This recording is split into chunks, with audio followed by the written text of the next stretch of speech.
नमः समय साराय स्वानुभूत्या चकासुते चित्स्वभावाय भावाय सर्वभावांतरच्छिदे।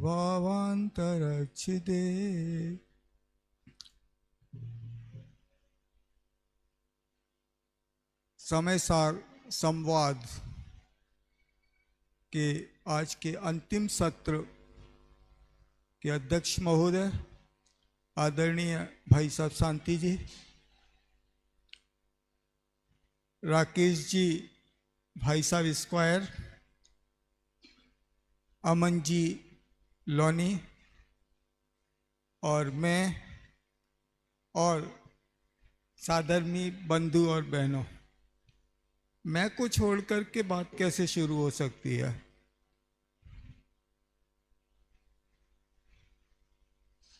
उपाय और उपेय का स्वरूप, ये विषय पर अपन थोड़ी बात करते हैं। शाद्वाद अधिकार का प्रारंभ अमृतचंद्र आचार्य देव ने किया था। यहाँ से अमृतचंद्र आचार्य देव का समय सार शुरू होता है। उन्होंने एक प्रतिज्ञा श्लोक लिखा था कि शाद्वाद शुद्ध्यर्थम वस्तु तत्व व्यवस्थितै उपाय उपेय भावश्च मनाग भूयोपि चिंतयेत्। थोड़ी सी और चर्चा करते हैं, ऐसा अमृतचंद्र आचार्य देव ने कहा था। इसका मतलब पूरे समय सार में वो ये शाद्वाद की ही बात कर रहे थे। अनंत धर्मणस्तत्वम पश्यन्ति प्रत्यगात्मना, वहाँ से लेकर के, और निरंतर वो शाद्वाद की शुद्धि की बात ही कर रहे थे, जिससे वस्तु तत्व की व्यवस्था हो सके और उपाय उपेय भाव सुनिश्चित हो सके। लेकिन फिर उन्हें विकल्प आया कि इस पर और चिंतन होना चाहिए। तो 14 बोलों के द्वारा उन्होंने शाद्वाद अधिकार की सिद्धि की थी, जिसकी चर्चा हमने परसों की थी। कल हमने 47 शक्तियों की चर्चा की थी। वहाँ भी यही दो उद्देश्य थे। एक शाद्वाद की शुद्धि के लिए वस्तु तत्व की व्यवस्था की बात थी और उपाय उपेय की बात थी। फिर स्वतंत्र रूप से उपाय उपेय अधिकार की बात शुरू की, और वो बात पहले से जुड़ी हुई है। 47 शक्तियों में अंत में कारक शक्तियों की चर्चा की गई है। कर्म, कर्ता, करण, संप्रदान, अपादान, अधिकरण और अंत में संबंध, इन कारक शक्तियों की चर्चा की गई है। और हमारा जो फोकस है वो 2 शक्तियों के ऊपर है। एक और जोड़ लें तो कर्म को और जोड़ लें तो 3 शक्तियों पर है: कर्म, कर्ता और करण। कर्म शक्ति में आत्मा का जो सिद्ध भाव रूप है, उस सिद्ध भाव रूप को आत्मा स्वयं प्राप्त करता है। कर्ता शक्ति में आत्मा स्वयं सिद्ध भाव रूप परिणमित होता है। करण शक्ति की बात करें तो साधन के रूप में स्वयं ही सिद्ध रूप परिणमित होता है। 47 शक्तियों में द्रव्य, गुण और पर्याय तीनों रूप में शक्ति का विवेचन था। अब यहां थोड़ा सा आगे बढ़ते हैं उपाय उपेय में। और उपाय और उपेय, उपाय का मतलब एक शब्द दिया अमृतचंद्र आचार्य देव ने, साधन भाव। उपेय मतलब साध्य भाव। जो साधन भाव है वो उपाय, और जो साध्य भाव है उपेय। दूसरे शब्दों में अगर हम कहें तो जो साधक अर्थात जो अपूर्ण अवस्थाओं की चर्चा है, वो सारी साधक भाव की चर्चा है, और जो पूर्ण अवस्था की चर्चा है वो साध्य भाव की चर्चा है। यहाँ खास बात ये है कि हमें वो पंक्ति याद रख करके चलनी पड़ेगी कि जेई जेई साधक हैं तेई तेई बाधक हैं, है ना।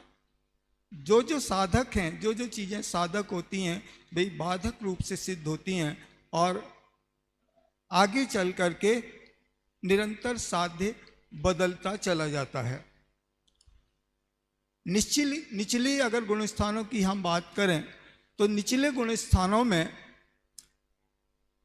निश्चय और व्यवहार दोनों तरह के भाव रहते हैं और ठीक किसी तरह से साधक भाव और सिद्ध भाव ये निरंतर में बने रहते हैं।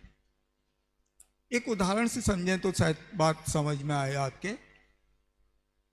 कि जैसे पहली कक्षा से लेकर के 16 MA तक हैं, अब शायद 17 कक्षाएं हो गई हैं, तो MA तक की पूरी जो यात्रा है, इस यात्रा को हम 2 हिस्सों में बांट सकते हैं। एक पहली कक्षा से शास्त्री तक की यात्रा और एक शास्त्री के बाद में MA तक की यात्रा। तो जो पहली कक्षा से शास्त्री तक की यात्रा है वो साधक भाव की, क्योंकि हमें सिद्ध क्या करना है, MA को सिद्ध करना है, तो सिद्ध भाव वो हमारा MA हो जाएगा।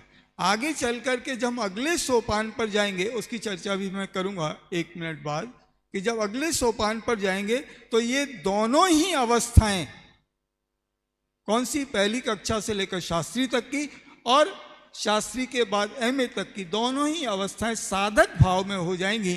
तब साध्य भाव कुछ और हो जाएगा, मतलब जॉब को पाना या और भी कोई अगली डिग्री को पाना, PhD वगैरह, तो वो साध्य भाव हो जाएगा।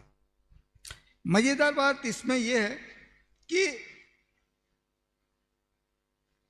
निश्चय रत्नात्रय और व्यवहार रत्नात्रय दोनों की युति लेकर के और इस उपाय उपेय की चर्चा आचार्य अमृतचंद देव ने की है। यहाँ स्क्रीन पर ये विषय खुला हुआ है।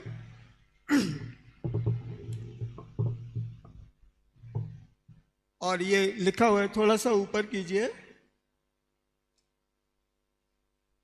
अब उपाय उपेय भाव वापस वहीं पर लाइए। हाँ, अब उपाय उपेय भाव पर विचार करते हैं। तात्पर्य यह है कि अकेली एक ज्ञान मात्र आत्म वस्तु में उपाय उपेय अर्थात साधक भाव, उपेय भाव अर्थात साध्य भाव किस प्रकार घटित होते हैं यह बताते हैं। क्या स्पष्ट किया कि यद्यपि आत्म वस्तु ज्ञान मात्र ही है, तथापि इसमें उपाय उपेय भाव विद्यमान रहता ही है, क्योंकि एक होने पर भी आत्मा साधक रूप से और साध्य रूप से स्वयं ही परिणमित होता है। उसमें जो साधक रूप भाव है वह उपाय है, जो सिद्ध रूप भाव है वह उपेय है। तात्पर्य यह है कि मोक्ष मार्ग उपाय है और मोक्ष उपेय है। नियम सार जी की वो गाथा 3 नंबर की मग्गो मग्ग फलत्ती है, वो भाव यहाँ पर आ रहा है कि मोक्ष मार्ग उपाय है और मोक्ष उपेय है। ये विषय पूर्व में भी 15 नंबर के कलश में समय सार जी में आता है और वहाँ भी साध्य भाव और साधन भाव की चर्चा की है। वो कलश है, एस घनाघन नित्यो महात्मा सिद्धि मभिसुभि साध्य साधन भाविन दुदैक समुपास्यताम। उपासना शब्द थोड़ा सा आपको दिक्कत पैदा कर रहा होगा, तो मैं आपको ध्यान दिलाऊं कि परसों या शायद कल सोमत प्रकाश जी भाई साहब के प्रवचन में सेवा के बहुत सारे अर्थ आए थे। ख्याल आ रहा है क्या? हाथ पैर दबाना, बैया व्यक्ति करना, ये भी सेवा होती है और ये व्यक्ति के ऊपर निर्भर करता है कि उसके सामने क्या उसका अर्थ हो। डॉक्टर का सेवा का अर्थ अलग होगा, वकील का अलग होगा, एक टीचर का सेवा का अर्थ अलग होगा, तो सारे अर्थ अलग। ऐसे यहाँ उपासना का अर्थ भी विभिन्न अर्थों में बदलता चला जाएगा। टीका को हम अगर देखें तो टीका में लिखते हैं कि अनादिकाल से मिथ्या दर्शन, मिथ्या ज्ञान और मिथ्या चारित्र द्वारा स्वरूप से चित होने के कारण संसार में परिभ्रमण करते हुए भली भांति ग्रहण किए गए।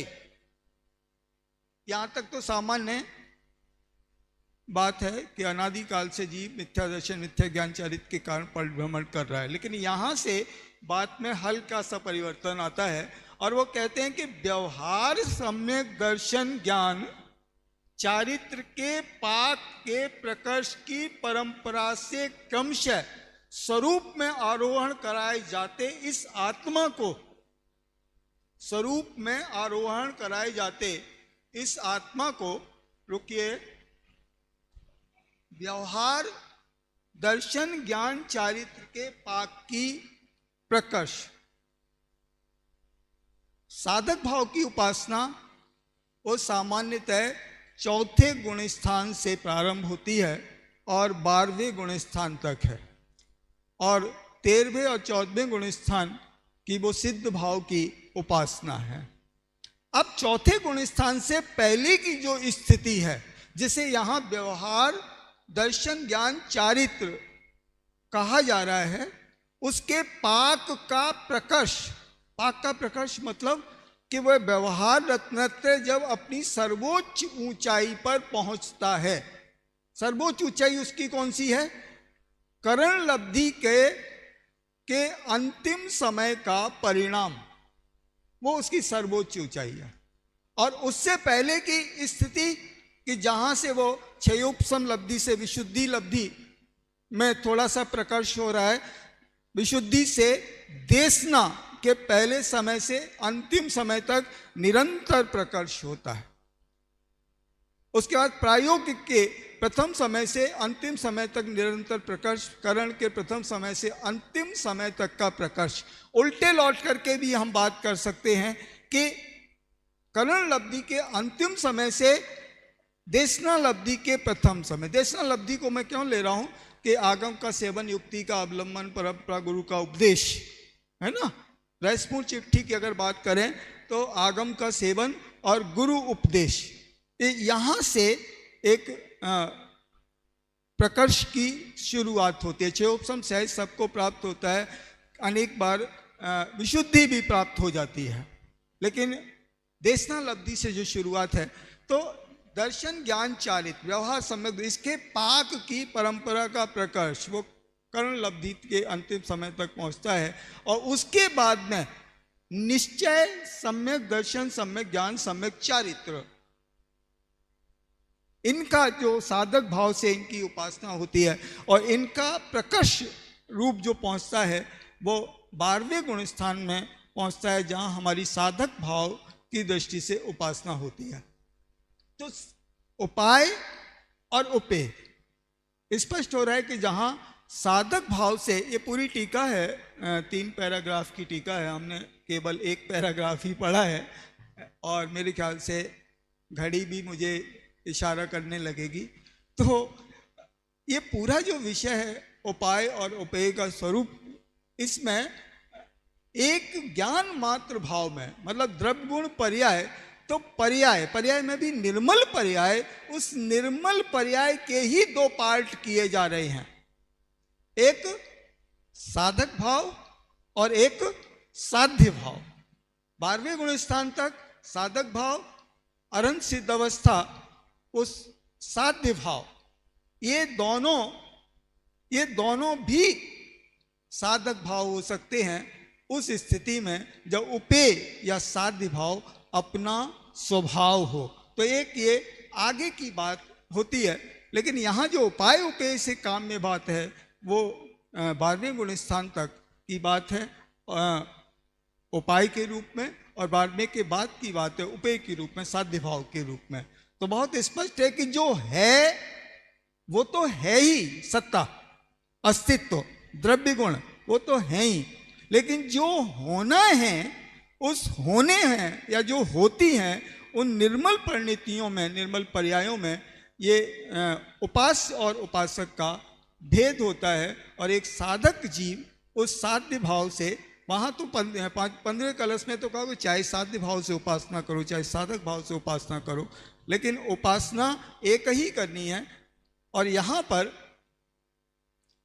निश्चित रूप से पहले साधक भाव से उपासना करनी है, फिर साध्य भाव से उपासना करनी है। तो ये उपाय और उपेय का स्वरूप है। और पंच परमागम में ये विषय बार बार व्यवहार मोक्ष मार्ग और निश्चय मोक्ष मार्ग के रूप में बार बार ये विषय आया है, और बार बार हर बार समझने योग्य है। उपाय उपेय के स्वरूप के संबंध में ये सारी चर्चा की शेष। फिर जय जी ने।